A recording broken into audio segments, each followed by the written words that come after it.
Imperios mundiales, tercera parte. ¿Cómo están? Seguimos entonces con esta parte acerca de los imperios mundiales, que es bastante interesante, y nos vamos a meter con un tema que puede traer cierta repercusión, cierta discrepancia, particularmente con aquellos que pertenecen al adventismo, aquellos que son adventistas. Hay un tema con una profecía de Daniel que vamos a ver ahora en el capítulo 8, que habla de 2300 días con sus tardes y sus noches, que han sido mal interpretadas en función de dar veracidad a otra falsa profecía que supuestamente también fue mal interpretada. Y vamos a ver bíblicamente e históricamente a qué se refiere el capítulo 8 del libro de Daniel, que habla justamente la continuidad de esto que estamos viendo acerca de los imperios mundiales. Yo voy a leer ahora Reina Valera 1960, pero voy a estar utilizando también un poco de NBI, nueva versión internacional, y NTV, nueva traducción viviente.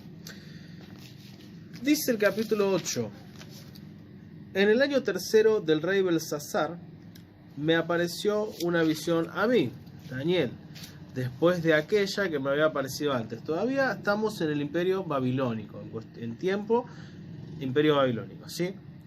Dice así: vi pues en visión, estando junto al río Ulai, alcé los ojos y miré, y he aquí un carnero que estaba delante del río y tenía 2 cuernos, y aunque los cuernos eran altos, uno era más alto que el otro, y el más alto creció después, o sea, el más alto se hizo más grande. Vi que el carnero hería con los cuernos al poniente, al norte y al sur, oeste, norte y sur, y que ninguna bestia podía ninguna bestia podía parar delante de él, ni había quien escapase de su poder, y hacía conforme a su voluntad y se engrandecía.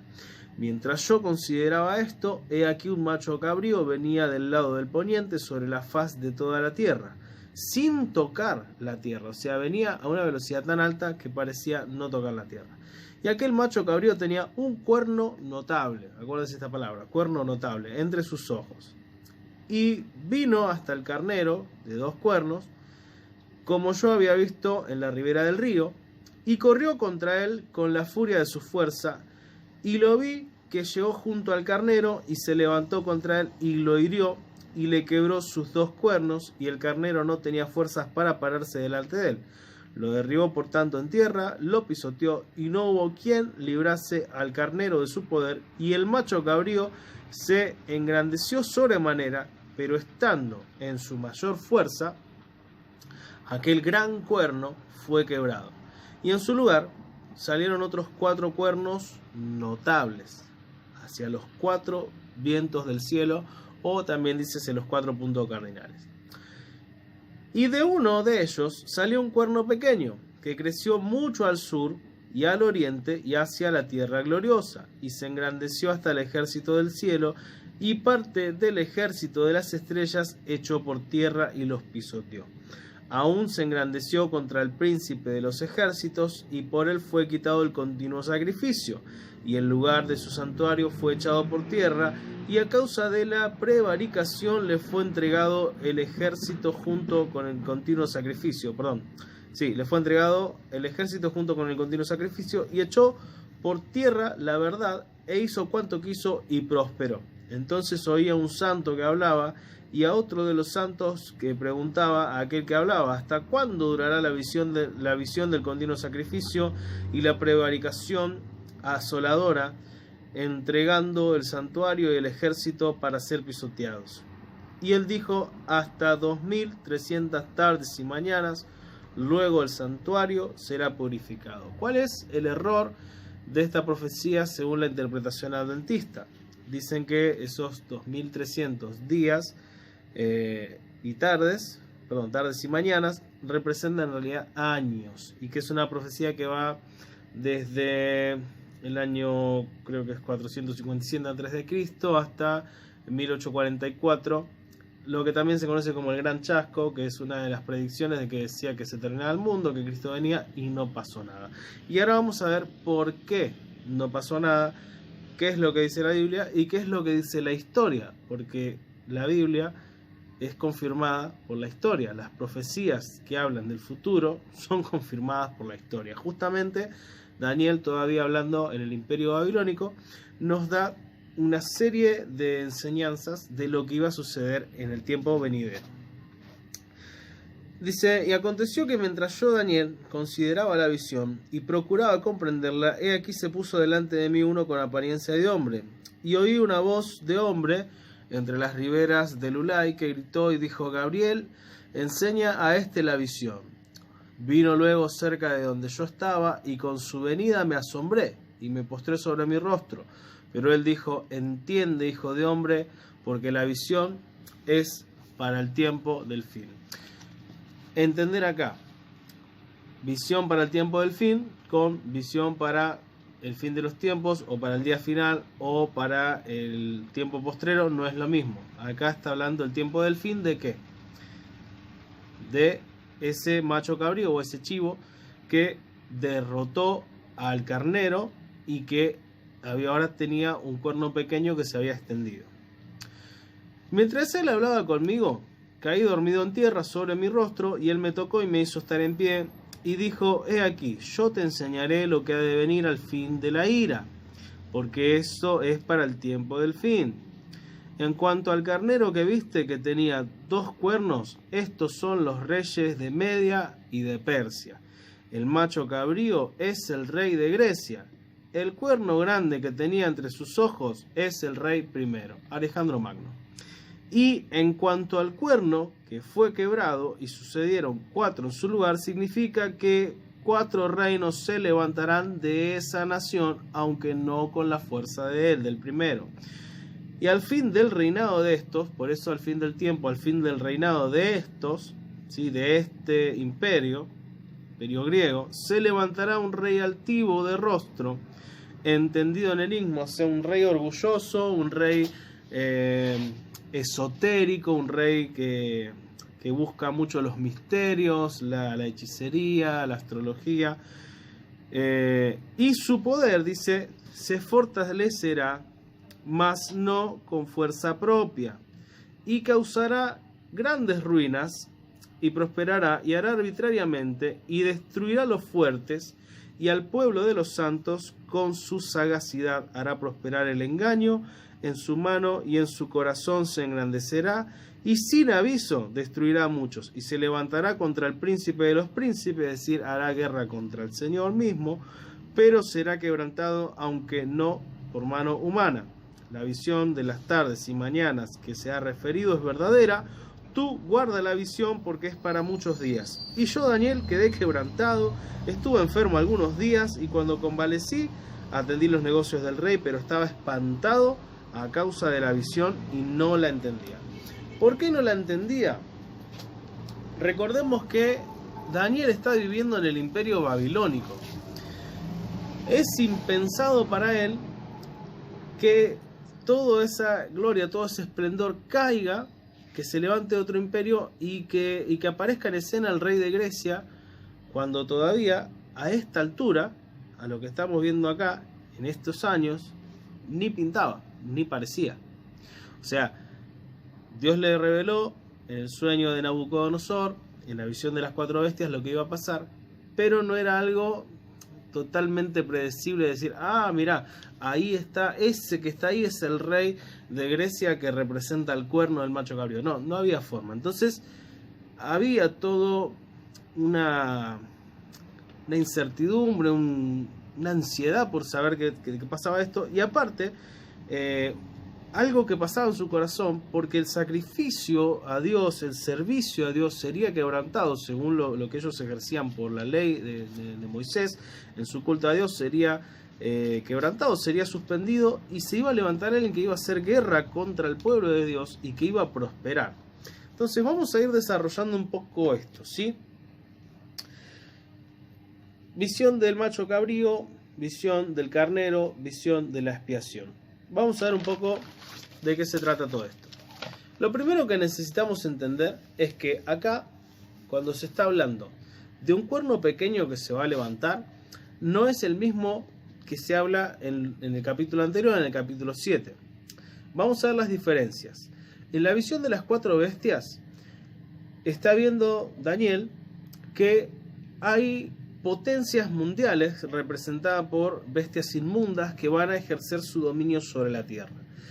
En esta visión del capítulo 8, él está viendo a un carnero y a un chivo representando esas potencias mundiales, pero no son como bestias inmundas como las que ve al principio, sino como animales que se utilizaban en el sacrificio del santuario, que se utilizaban como ofrendas. El capítulo 7 está escrito en arameo. Arameo, un lenguaje gentil, está, digamos, escrito para que todas las naciones, todos los pueblos lo puedan leer. Era una lengua común. En cambio, el capítulo 8 está escrito en hebreo. ¿Por qué? Porque esta visión y este mensaje era para el pueblo judío, el pueblo de Dios, los santos que iban a sufrir en esa batalla, que está describiendo ahí. En el capítulo 7, el énfasis está dirigido a todo el mundo con un carácter profético muy claro y relacionado con la visión de Nabucodonosor. Si bien no dice ahí, recordemos que al principio del capítulo 7 dice que él escribe lo más importante, nos da todos los detalles, nos da los simbolismos que nos permiten a nosotros identificar los distintos imperios, qué personajes cada uno, cómo iba a ser su desarrollo militar, político, de conquista, y bueno, y lo podemos relacionar con los imperios que fueron revelados con la visión de Nabucodonosor. En cambio acá, en el capítulo 8, esta profecía, esta visión tiene un énfasis hacia los servicios de culto del santuario judío, hacia la religión judía. El capítulo 7 entonces habla en general a todo el mundo, el capítulo 8 habla de sucesos futuros para la nación de Israel. ¿Cuáles son entonces las diferencias que encontramos entre un cuerno pequeño y el otro cuerno pequeño? Bueno, en Daniel capítulo 7, el cuerno pequeño se asocia a la bestia que representa el cuarto imperio mundial, de cuyos restos sale el cuerno pequeño que representa al anticristo, al hombre de pecado, a quien va a estar al frente del último gobierno mundial. En Daniel capítulo 8, el cuerno pequeño está asociado a una bestia que representa obviamente al tercer imperio mundial. O sea, hasta aquí, en la visión, no aparece el imperio romano, sino el imperio griego. El cuerno pequeño del capítulo 7 surge directamente de la cabeza de la bestia, desplazando a otros 3, hablándonos esto de una coalición que va a haber entre 10 gobernantes, 10 príncipes, 10 reyes, 10 presidentes, 10 naciones, de los cuales 3 van a ser despojados de su lugar para que tome autoridad el anticristo. Ahora, en la otra visión, la del capítulo 8, el cuerno pequeño surge de un cuerno que ya existía. Recordemos, había un primer cuerno muy importante que creció mucho y cuando estaba en lo más alto de su poder fue cortado. Este es el primer rey de Grecia, este es Alejandro Magno. ¿Qué es lo que pasa? Su reino es dividido entre sus 4 generales. Es complementaria esta visión, ¿sí? Sigamos. La diferencia que hay también es que el cuerno pequeño del capítulo 7 aparece al final del cuarto imperio, cuando ya están divididos el imperio en 10 príncipes. En cambio acá no nace de la cabeza del macho, sino de uno de sus cuernos que ya estaba. En el capítulo 7 vemos que el cuerno pequeño nace directamente de la cuarta bestia, en cambio acá nace de un cuerno, no es que hay otra bestia o algún otro tipo de significado para decir hay otro imperio. En el capítulo 7 vemos que el cuerno pequeño es diferente a los otros, es distinto a los otros 10 cuernos, no es como nada que se haya visto antes. En cambio acá la descripción que se hace del cuerno pequeño en el capítulo 8 no indica que este cuerno sea diferente a los anteriores, tiene un mismo origen, tiene una misma raíz. En el capítulo 7 vemos que el cuerno pequeño es más relevante que todos los otros, es más grande en poder. En cambio, en el capítulo 8 se nos dice que el cuerno pequeño es justamente pequeño en cuanto a lo que es su significancia, su fama o su influencia. Es incomparable con el primero o con los 4 que salieron después de aquel primer cuerno. En el capítulo 7 se nos dice que este cuerno pequeño domina el imperio, domina ese imperio mundial que se levanta. En cambio, en el capítulo 8 solo domina una de las divisiones del imperio griego. Por último, vemos que en el capítulo 7 el cuerno pequeño se levanta contra el Altísimo y los santos de Dios a través del cuarto imperio, a través de todo el dominio geopolítico del quinto imperio que surge de los restos del imperio romano. En cambio, acá en el capítulo 8 se nos cuenta que la maldad de este cuerno pequeño se dirige contra el pueblo judío, el sacerdote, los sacrificios y el santuario. Es mucho más específico. De todos modos, este cuerno pequeño que se cuenta en el capítulo 8 de Daniel es símbolo, es sombra, representa perfectamente al anticristo. Y vamos a ver más adelante en otros videos por qué. Pero vamos a tratar de identificar un poco mejor esto. ¿Cuál es el problema con la interpretación adventista? Bueno, Roma nunca fue parte del imperio griego. No se originó en el imperio griego, sino en Italia en el año 750 a.C. y en el 509 a.C. se convirtió en república. En cambio, el imperio griego tiene su auge en el año 300 a.C. a través del general Alejandro Magno, bueno, el rey. No hay relación entre el surgimiento de un imperio y del otro. Según los adventistas, la profecía de los 2300 días en realidad se refieren a años, ¿sí? Son 2300 años, comenzando en el año 457 y terminando en 1844. Según ellos, la interpretación que dan es que Roma, así como pisoteó el santuario terrenal, también pisoteó el santuario celestial a través de la corrupción papal durante todo su dominio hegemónico. Ahora, los dilemas que encontramos son varios. Por un lado, no hubo contacto entre judíos y romanos hasta el 161 a.C., o sea que ahí ya tenemos un problema de casi 300 años. Roma no importunó a los judíos hasta el año 63, con la conquista de Palestina.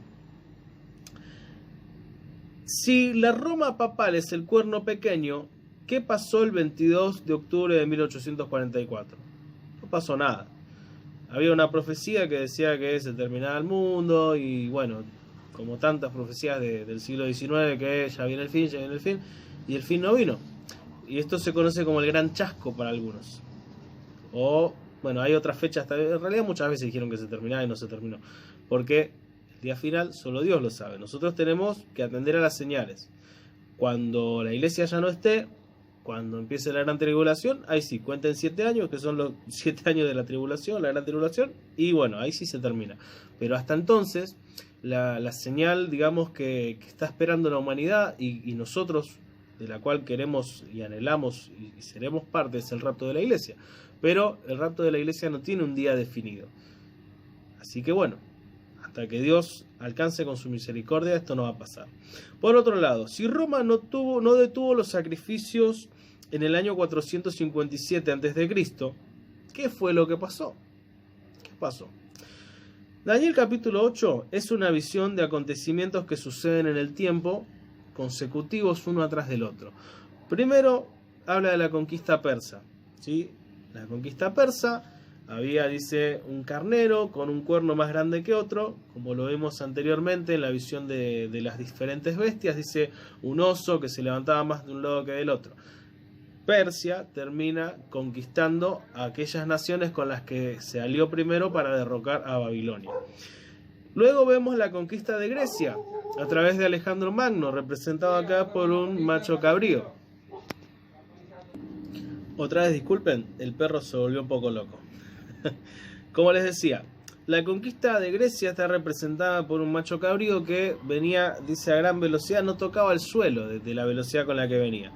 Y tenía entre sus ojos un cuerno prominente. No recuerdo ahora bien cómo lo describe. Discúlpenme, lo busco nuevamente, un cachito así, dice...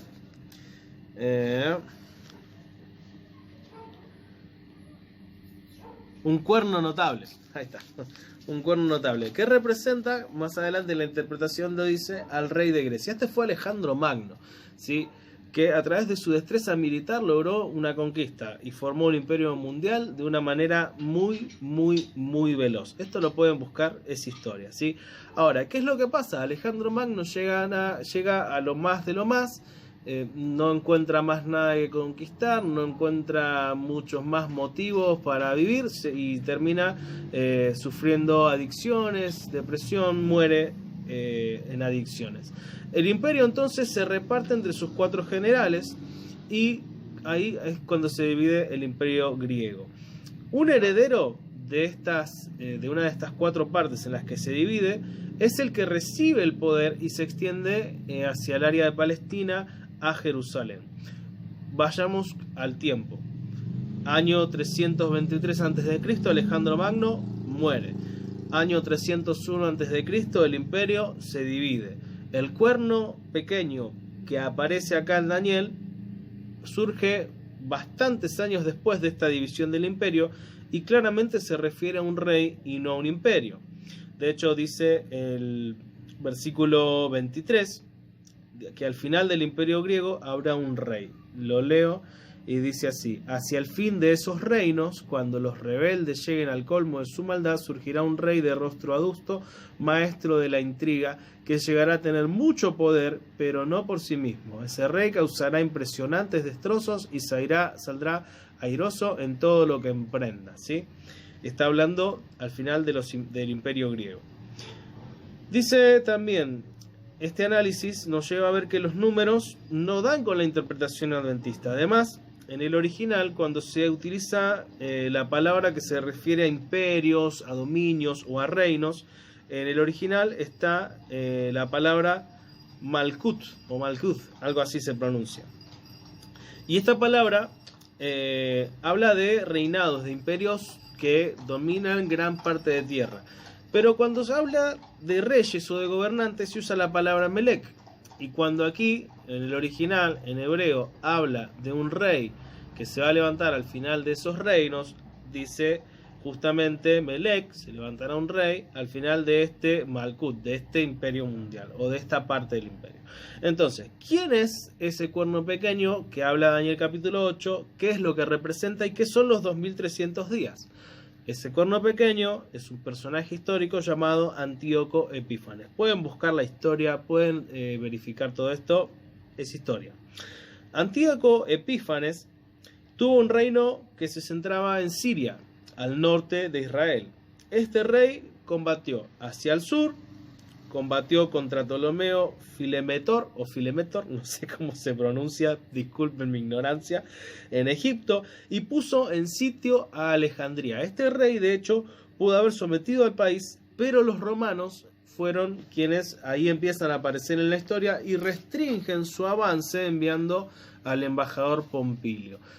Parte de esto, de esta historia que describe las campañas militares de Antíoco, está en Primera de Macabeos, capítulo 1, versos 19, 20, que es un libro deuterocanónico, o algunos dicen apócrifo, la palabra correcta es deuterocanónico, que cuenta algunas de las cosas que sucedieron durante los 400 años de silencio que hay entre el Antiguo y el Nuevo Testamento, entre el último profeta y Juan el Bautista, ¿sí? Cuenta hechos históricos desde la perspectiva de los judíos y cómo se esfuerzan ellos en mantener su historia, su ley. Bueno, punto aparte. Habría que estudiar Macabeos aparte. Ahora, ¿qué es lo que pasó con este Antíoco Epífanes? Bueno, se extendió al este también, hacia Armenia, Persia, Media y los países más allá del Éufrates, quienes le rendían tributo. ¿Y hacia dónde más se extendió? Hacia la tierra gloriosa. Antíoco tomó por asalto la tierra de Israel, matando a decenas de miles de judíos en un intento por aplastar la religión judía. Él odiaba la religión judía, ¿sí? ¿Qué es lo que dice la escritura? Justamente lo que leíamos recién, que este cuerno pequeño se extendió hacia el sur, se extendió hacia el este y se extendió hacia nuestra hermosa tierra o hacia la tierra gloriosa. ¿Quién entonces, qué personaje histórico ¿concuerda con lo que dice la profecía? Bueno, Antíoco Epífanes. ¿Pero qué más vamos a encontrar? Bueno, Clifford Goldstein, teólogo adventista, sostiene que en 1844, en un libro que se llama Simplificado, o bueno, no recuerdo ahora en inglés, 1844 simplificado, pero en inglés, dice que Antíoco no puede ser el cuerno pequeño porque no se engrandeció sobremanera en comparación con lo que fue el imperio persa o el imperio griego en su máximo esplendor. No se puede comparar al cuerno, como era el cuerno notable, o a los otros cuernos que también eran notables, pero no como el primero. Sin embargo, la profecía de Daniel en ningún momento habla de que este cuerno pequeño se iba a engrandecer al punto de llegar a ser como los primeros, ni nada por el estilo. En ningún momento se los compara con ellos, sino que habla de la forma en la que se iba a extender. Dice, el macho cabrío cobró gran fuerza, pero en el momento de su mayor grandeza se le rompió el cuerno más largo, o el cuerno notable. Y en su lugar brotaron 4 grandes cuernos que se alzaron contra los 4 vientos, o sea, los 4 puntos cardinales.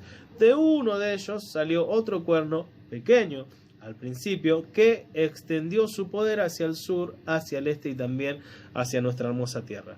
Dice en algún momento que iba a crecer en esplendor, que iba a ser como los primeros, que iba a tener dominio como los primeros. No. Dice que fue pequeño, de hecho en el original cuando habla de pequeño habla como si fuera insignificante, como si fuera uno más, pero que extendería su influencia o sus dominios hacia el sur, hacia el este y hacia Jerusalén o Israel. Perdón. Antíoco entonces fue ese cuerno pequeño en cuanto a lo que es el escenario histórico, geopolítico, mundial, pero que iba justamente a afectar la historia del pueblo de Israel. En los versículos 10 al 11 se describe que creció hasta alcanzar al ejército de los cielos, derribó algunas estrellas, las pisoteó y aún llegó a sentirse más importante que el jefe del ejército de los cielos. Por causa de él se eliminó el sacrificio diario y se profanó el santuario. ¿Por causa de quién? Del cuerno pequeño. Acá se nos describe una batalla encarnizada, una persecución muy violenta contra los judíos, contra la religión judía, y de hecho este fue el gobernante que estuvo muy cerca de eliminarlos. Estuvo luchando de una manera muy fuerte contra quienes gobernaban Israel y contra los sacerdotes. De hecho, durante su gobierno, el sumo sacerdote Onías fue exiliado y se lo asesinó de una manera muy cruel años más tarde, o tiempo más tarde nomás. Además, Antíoco Epífanes se refirió a sí mismo como Teo Antíoco, es decir, Dios Antíoco, Dios en forma humana. Este tipo de herejía, una herejía total, que luego adoptaría el Imperio Romano para rendir el culto a los emperadores, es la referencia de que él mismo se levantaría contra el príncipe o contra el jefe del ejército de los cielos. Recordemos también que cuando se habla, por ejemplo, de patriarcas o de reyes, en ocasiones se utiliza este término estrellas para referirse a ellos. Cuando tiene José su sueño, dice: yo estaba en el campo y con ustedes recogíamos manojos de trigo y mi manojo se levantaba, el suyo se inclinaba hacia mí. Después tiene otro sueño y dice: soñé que el sol, la luna y 11 estrellas se postraban ante mí.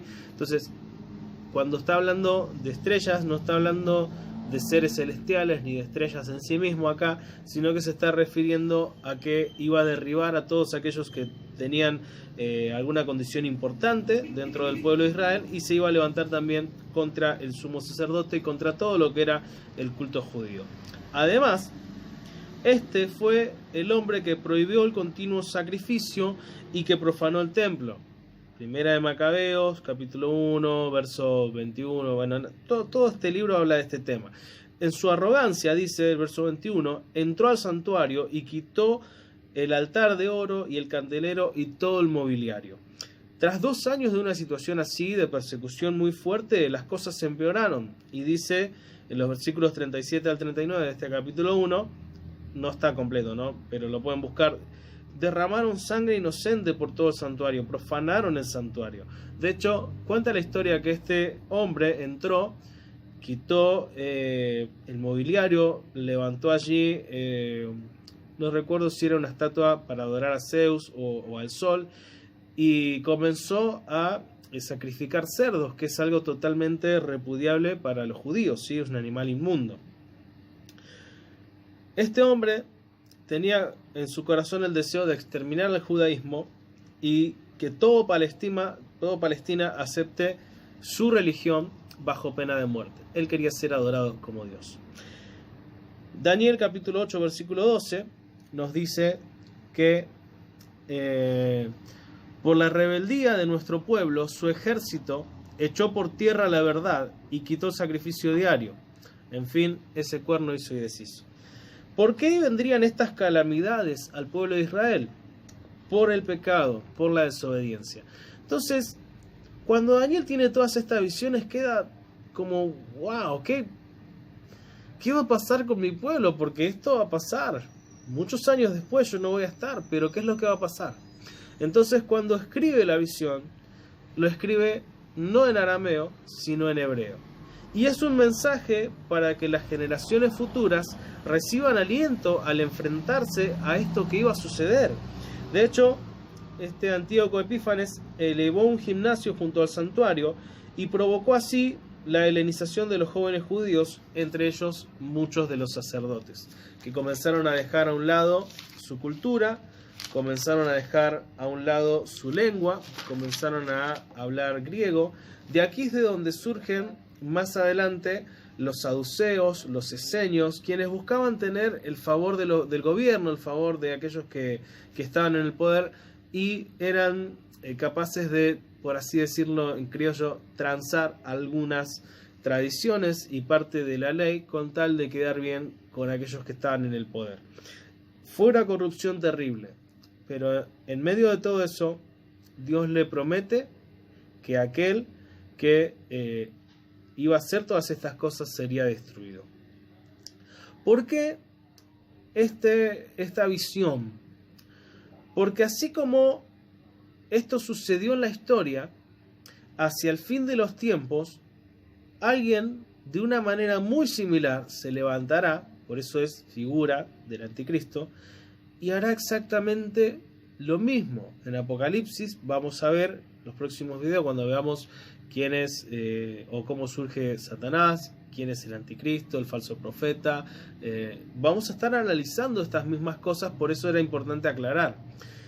Y vamos a ver que cuando se habla nuevamente de ese cuerno pequeño o se habla de la bestia, aparece como alguien que trae paz, como alguien que trae la solución, como alguien a quien todos dicen, wow, este realmente es el Mesías que esperábamos, el que necesitábamos.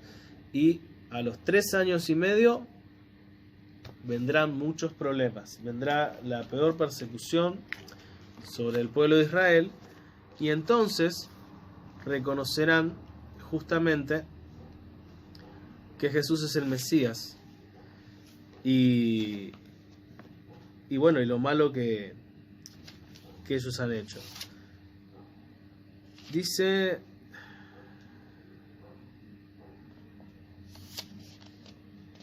en Zacarías, aguárdame un minuto.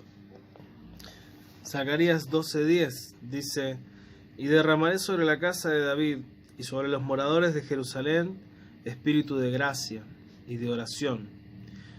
Y mirarán a mí, a quien traspasaron, y llorarán como se llora por hijo unigénito, afligiéndose por él como quien se aflige por el primogénito. Es una profecía que habla de la liberación futura de Jerusalén y habla de cosas relacionadas a lo que vamos a estudiar próximamente en Apocalipsis. Pero una de las cosas que va a ocurrir con el pueblo judío es darse cuenta del error de haber menospreciado a Jesús, de haber rechazado al Salvador, de haber rechazado al Mesías. El anticristo aparecerá como esa solución, esa salvación, ese que traiga paz, que traiga acuerdos, que devuelva la gloria de Israel, la gloria del templo. Y entonces, dice el apóstol Pablo, dirán paz y seguridad, y entonces vendrá sobre ellos destrucción repentina. Entonces, ¿qué es lo que tenemos que hacer nosotros? Si estás viendo estos videos, como dije en el video anterior, y ves que la Biblia se fue cumpliendo a lo largo de la historia y todavía tenés dudas, no dudes más. Pedile hoy al Espíritu Santo de Dios que pueda llenar tu mente, tu corazón, tu alma, tu espíritu, sacar de tu vida la incredulidad y reconoce hoy que Jesús es nuestro Señor, es el Salvador, el que vino, que dio su vida, que vino a morir, que vino a anunciar el tiempo de la buena voluntad de Dios, las buenas noticias de salvación para todo aquel que cree. Es el mismo que vendrá, pero a juzgar. Entonces no dejes pasar la oportunidad, no dejes pasar el tiempo. Que sea este tiempo un tiempo de reflexión, un tiempo de búsqueda, un tiempo de transformación, un tiempo donde Dios haga las cosas nuevas en tu vida. Esos 2300 días tuvieron cumplimiento entre el 171 y el 164, donde durante 6 años, 2 meses o 3 meses creo era, y 20 días, no hubo sacrificio. Fue profanado el lugar de culto del pueblo de Dios, del pueblo de Israel. Y fue así a través de este personaje. Así como él se levantó para exterminar a los judíos y se rebeló contra Dios, contra la ley de Dios, se autoproclamó Dios y exigió adoración, así el anticristo hará. Así que todas estas profecías que nos anuncian los tiempos y que nos demuestran que Dios es el que controla y el que es soberano por encima de todo lo que nosotros vemos a nuestro alrededor, aunque a veces nos queremos agarrar la cabeza viendo la realidad, Dios está al control, Dios es soberano. Dios está ahí para ser tu ayudador, para darte paz, para ser tu sanador, para ser tu salvador. Así que espero que nos sigas en estos estudios, dejanos las preguntas que tengas, buscanos en Facebook para los devocionales de todos los días. Puedes buscar Legado de Gracia o Mariano Molina, es mi nombre. Así que espero que esto sea de bendición, que pueda fortalecerte, que pueda afirmarte. Y vamos a continuar con el surgimiento de Lucifer, el surgimiento del anticristo, el surgimiento del falso profeta, y luego un análisis también sobre la semana 70 de Daniel, que nos permite ver el porqué de la tribulación, la gran tribulación y el trato especial de Dios con Israel en ese tiempo. Dios te bendiga, un abrazo.